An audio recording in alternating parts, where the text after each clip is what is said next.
தமிழ் பேசும் அனைத்து அன்பு உள்ளங்களுக்கும் எனது அன்பான வணக்கம். தமிழ்நாட்டை உயிராக, தமிழ் உயிர்மூச்சாகவும் சுவாசிக்கும் நமக்கு தமிழைப் பற்றி எவ்வளவு தெரிந்து கொண்டாலும் அது குறைவானதுதான். அப்படி தமிழ்நாட்டில் எத்தனையோ அதிசயங்கள் இருந்தாலும் இன்றைக்கு நாம் பார்க்கப் போவது தமிழ்நாட்டின் 4வது மிகப்பெரிய மாவட்டமான அன்புக்கும் பண்புக்கும் பாசத்திற்கும் பேர் போன பௌர்ணமி கார்த்திகை தீபம் என்றாலே நினைவுக்கு வரும் திருவண்ணாமலையை பற்றித்தான். சிவனின் மறு உருவமாக கருதப்படும் நம் திருவண்ணாமலை கற்காலம் முதல் இக்காலம் வரை எவ்வளவு வளர்ச்சி பெற்றுள்ளது என்பதை இந்த வீடியோவில் நாம் முழுமையாக பார்க்கலாம். நண்பர்களும் மாணவர்களும் திருவண்ணாமலையை பற்றி இன்னும் அதிகமாக தெரிந்து கொள்ள விரும்பினால் இந்த வீடியோவை தவிர்க்காமல் முழுமையாக பாருங்கள்.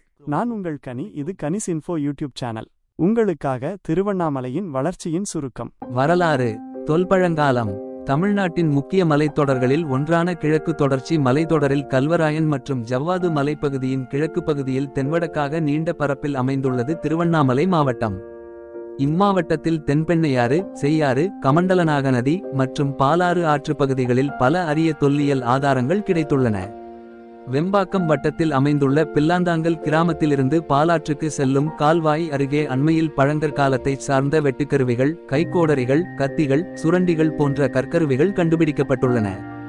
இம்மாவட்டத்தின் ஜவ்வாதுமலை தொடரில் அமைந்துள்ள பல பாதிரி, கீழானூர் ஆகிய கிராமங்களில் சுமார் 4000 ஆண்டுகளுக்கு முற்பட்ட மனிதன் நாடோடி வாழ்க்கையிலிருந்து வேளாண்மை செய்யத் தொடங்கிய காலமான புதிய கற்காலத்தை நியலித்திக் பீரியட் டூல்ஸ் சேர்ந்த கல்லாயுதங்கள் கண்டுபிடிக்கப்பட்டுள்ளன.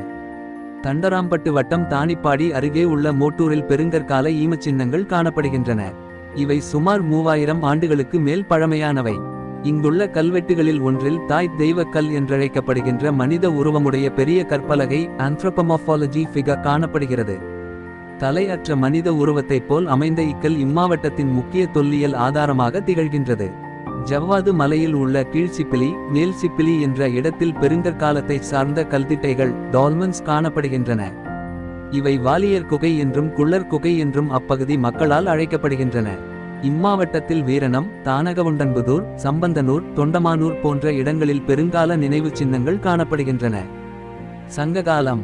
பண்டை காலத்தில் தொண்டைநாடென்றும் இடைக்காலத்தில் நடுநாடென்றும் அழைக்கப்பட்ட பகுதிகள் இம்மாவட்டத்தில் அமைந்துள்ளது குறிப்பிடத்தக்கதாகும். சங்க காலத்தில் தொண்டைநாடு என்று அழைக்கப்பட்ட வட தமிழகத்தின் ஒரு பகுதியே தற்போதைய திருவண்ணாமலை மாவட்டம். இடைக்காலத்தில் நடுநாடு என்றழைக்கப்பட்ட பகுதியில் திருவண்ணாமலை, செங்கம் போன்ற பகுதிகள் இருந்தன. சங்ககால இலக்கியமான பத்துப்பாட்டில் இடம்பெற்ற மலைபடுகடாம் என்ற நூலில் பல்குன்றக்கோட்டத்தைச் சேர்ந்த செங்கத்தை தலைநகராக கொண்டு ஆட்சி செய்த குறுநில மன்னன் நன்னன் சேய் நன்னன் ஆண்டதாக குறிப்பிடுகின்றது. இதனை மெய்ப்பிக்கும் வகை பல அரிய வரலாற்று ஆதாரங்களான கல்வெட்டுகள், நடுகர்கள் கிடைத்திருக்கின்றன. நன்னன் ஆட்சிக்குட்பட்ட நவிர மலை என்பது தற்போது ஜவ்வாதுமலை பகுதியை குறிக்கும் என்று சிலரும் கடலாடிக்கு அருகிலுள்ள பர்வதமலையை குறிக்கும் என்றும் ஆய்வாளர்கள் தெரிவிக்கின்றனர். தென்பெண்ணையாற்றின் இருபுறங்களிலும் பல்வேறு தொல்லியல் ஆதாரங்கள் கிடைக்கின்றன. தென்பெண்ணையாற்றின் கரையில் அமைந்துள்ள திருக்கோயிலூர் வட்டத்தைச் சார்ந்த ஜம்பை என்ற கிராமத்தில் கி.பி. 1ஆம் நூற்றாண்டைச் சேர்ந்த தமிழ் கல்வெட்டொன்று கண்டறியப்பட்டது. இதில் சதியபுத அதியமான் நெடுமான் அஞ்சி ஈத்தபாளி என்ற ஒருவரி கல்வெட்டானது தமிழக வரலாற்றில் முக்கியத்துவம் வாய்ந்ததாகும். இதில் குறிப்பிடப்படும் அதியமான் என்பவன் தென்பெண்ணையாற்றை ஒட்டிய பரப்பில் ஆட்சி புரிந்தவனாவான். சங்ககாலத்தில் தமிழகத்தின் மேற்கு பகுதியினை கிழக்கு பகுதியுடன் இணைக்கும் பகுதியாக செங்கம் கணவாய் அமைந்திருந்தது. இப்பகுதியில் ஆட்சி புரிந்த மற்றொரு குறுநில மன்னன் ஆட்சிப் பகுதியான ஆண்டிப்பட்டியில் அகழாய்வு மேற்கொண்டதில் 2ஆம் நூற்றாண்டைச் சேர்ந்த தாய் தெய்வ உருவங்கள், சுடுமண்ணால் செய்யப்பட்ட யானை, காளை உருவங்கள், பானை ஓடுகள், தமிழ்பிராமி எழுத்து ஓடுகள் உள்ளிட்ட 600க்கும் மேற்பட்ட பொருட்கள் கிடைத்துள்ளன. இதில் 143 ஈயக்காசுகள் கிடைத்தன. இக்காசுகளில் தமிழ்பிராமி வடிவத்தில் அதின்னன் எதிரான் சேந்தன் என்ற பெயர் பொறிக்கப்பட்டுள்ளது. பல்லவர் காலம். காஞ்சிபுரத்தை தலைமையிடமாக கொண்டு ஆட்சி புரிந்த பல்லவர்கள் ஆட்சிப் பகுதியின் முக்கிய இடங்கள் திருவண்ணாமலை மாவட்டத்தில் அமைந்துள்ளன. பல்லவர்களே தமிழ்நாட்டில் முதலில் கோயில்கள் அமைத்த பெருமைக்கு உரியவர்கள். வெம்பாக்கம் வட்டம் மாமண்டூரில் 7ஆம் நூற்றாண்டைச் சேர்ந்த 4 குகை கோயில்கள் உள்ளன. இதன் அருகில் மகேந்திரவர்மன் ஏற்படுத்திய சித்திரமேக தடாகம் என்ற பெரிய ஏரி அமைந்துள்ளது. இக்கோயில் அரிய கல்வெட்டுகளும் 2ஆம் நூற்றாண்டைச் சேர்ந்த தமிழ் பிராமி, தமிழி எழுத்து கல்வெட்டுகளும் உள்ளன. இதை போன்ற மற்றொரு குடைவரை குரங்கனில் முட்டம் என்ற ஊரில் அமைந்துள்ளது. வந்தவாசி வட்டம் தேசூர் அருகே சீயமங்கலம் என்ற இடத்தில் ஸ்தம்பேஸ்வரர் கோயில் சிறந்த குடைவரையாகவும் அரிய வரலாற்று தகவல்களையும் கொண்டுள்ளது. பல்லவர் ஆட்சி முடிவு பெற்று சோழர்கள் ஆட்சி அமைக்க தெள்ளாற்று போர் முக்கிய காரணம் ஆகும். இந்த தெள்ளாறு என்பது தற்போது வந்தவாசி வட்டத்தில் அமைந்துள்ளது. 6ஆம் நூற்றாண்டு முதல் 9ஆம் நூற்றாண்டு வரையான காலகட்டத்தைச் சேர்ந்த எழுத்துடன் கூடிய நடுகர்கள் செங்கம் தண்டராம்பட்டு பகுதியில் நிறைய கிடைக்கின்றன. இந்நடுகர்களில் பயன்படுத்தப்படும் வட்டெழுத்து தமிழ் அக்கல்வெட்டுகளில் பயின்று வரும் குரு நில மன்னர்கள் பற்றிய செய்திகள் தமிழக வரலாற்றின் முக்கிய ஆவணமாக விளங்குகின்றன. சோழர் காலம். பல்லவர்களுக்கு பிறகு அமைந்த சோழர் ஆட்சியில் தற்போதைய திருவண்ணாமலை மாவட்டத்தின் முழு பரப்பும் அடங்கியிருந்தது. சோழர்கள் ஆட்சி காலத்தில் அதிக அளவில் ஏரிகள் குளங்கள் வெட்டப்பட்டன. இவைகளை பாதுகாக்கவும் மராமத்து பணிகளை கவனிக்கவும் உரிய ஆணைகள் பிறப்பித்த செய்திகள் கல்வெட்டுகளில் குறிப்பிடப்பட்டுள்ளன. ஆவூர் திருவண்ணாமலை தாமரைப்பாக்கம் திருமலை பழங்கோயில் செங்கம் திருவோத்தூர் பிரம்மதேசம் கூழமந்தல் மடம் ஆகிய ஊர்களில் அமைந்துள்ள கோயில் சோழர்கள் ஆட்சி காலத்தில் கட்டப்பட்ட சிறப்பு வாய்ந்த கோயில்கள் ஆகும். பாண்டியர்கள் மற்றும் ஹொய்சாளர்கள். தற்போதைய திருவண்ணாமலை மாவட்டத்தின் சில பகுதிகள் பாண்டியர் ஆட்சிக்குட்பட்டதாக இருந்தது. திருவண்ணாமலை கோயில் மடம் கோயில் ஆகியவற்றில் பாண்டிய மன்னர்களின் கல்வெட்டுகள் காணப்படுகின்றன. இவர்கள் காலத்தில் எழுப்பப்பெற்ற கோயில்கள் ஏதும் இல்லை என்றாலும் பாண்டிய மன்னர்களால் அளிக்கப்பட்ட தானங்கள் பற்றிய செய்தி பல கல்வெட்டுகளில் குறிப்பிடப்பட்டுள்ளன. கிரிவலப்பாதையில் அமைந்துள்ள விக்கிரம பாண்டியன் திருவீதி கல்வெட்டு பாண்டியர் காலத்தின் முக்கிய ஆவணமாகும். திருவண்ணாலை மாவட்டத்தின் இடைக்கால வரலாற்றில் பிரிக்க முடியாத பெயர் வல்லாள மகாராசன் என்கிற வீரவல்லாளன் ஆகும். இவர் காலத்தில் திருவண்ணாமலை துணைத் தலைநகராக இருந்தது. திருவண்ணாமலையார் எனப்படும் அண்ணாமலை கோயிலின் மூலவருக்கு தந்தையாக போற்றப்பட்டவர். கண்ணனூர் கொப்பத்து போரில் கொல்லப்பட்ட நிலையில் இன்றளவும் ஆண்டுதோறும் திருவூடல் நிகழ்வின் நிறைவில் இறப்பு செய்தி வருவதாகவும் மாசிமகத்தன்று அண்ணாமலையார் திருமேனி சம்பந்தனூருக்கு எடுத்துச் செல்லப்பட்டு தந்தையாகிய வீரவல்லாளனுக்கு திதி கொடுப்பதாகவும் சடங்கு நிகழ்த்தப்படுவது குறிப்பிடத்தக்கது. சம்புவராயர்கள் காலம். 13ஆம் நூற்றாண்டில் சோழர்கள் ஆட்சி வீழ்ச்சியுற்றவுடன் அவர்களுக்கு உட்பட்ட குறுநில மன்னர்கள் அவர்கள் ஆட்சி செய்த பகுதியின் மன்னர்களான முடிசூடிக்கொண்டனர். அவ்வாறு திருவண்ணாமலை மாவட்டத்தின் படைவீட்டை தலைமையிடமாக கொண்டு ஆட்சி செய்தவர்கள் சம்புவராயர்கள். இவர்களின் ஆட்சிப்பகுதி திருவண்ணாமலை வேலூர் காஞ்சிபுரம் மற்றும் விழுப்புரம் மாவட்டங்கள் வரை பரவியிருந்தது. குறுகிய காலமே இவர்கள் ஆட்சி செய்திருந்தாலும் தமிழக வரலாற்றில் முக்கியத்துவம் பெற்றனர். இவர்கள் ஆண்ட பகுதியான படைவீட்டில் மேற்கொள்ளப்பட்ட அகழாய்வில் கோட்டைகள் கோயில்கள் நாணயங்கள் நகை ஆபரணங்கள் ஆகியன கிடைத்துள்ளன. பிற்கால தமிழக வரலாற்றில் மிகப்பெரும் மாற்றத்தை ஏற்படுத்திய முக்கிய நிகழ்வு குமார கம்பனாவின் மதுரை போர் ஆகும். குமார கம்பனாவின் படையெடுப்பை சந்தித்த ஊர் படவேடு ஆகும். சம்புவராயர்களுக்கும் விஜயநகர பேரரசின் குமார கம்பனாவிற்கும் இடையே கி.பி. 1363 இல் போர் நடைபெற்றது. இப்போரில் சம்புவராய அரசன் இராஜநாராயணன் கொல்லப்பட்டான். தமிழகத்தில் விஜயநகர பேரரசின் ஆட்சி அமைக்க வழிகோலியது இந்நிகழ்வாகும். குமார கம்பனா மதுரையை சுல்தானிடமிருந்து மீட்ட பிறகு தமிழகம் விஜயநகர பேரரசு அமைத்த நாயக்கர்களின் வசம் வந்தது.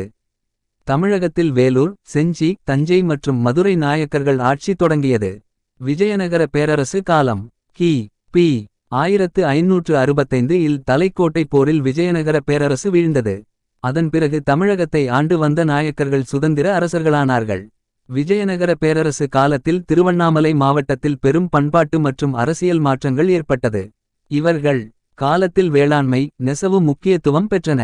திருவண்ணாமலை அருள்மிகு அண்ணாமலையார் கோயில் தேவிகாபுரம் அருள்மிகு பெரியநாயகி கோயில் நெடுங்குன்றம் இராமச்சந்திர பெருமாள் கோயில் ஆகியன கட்டப்பெற்றன.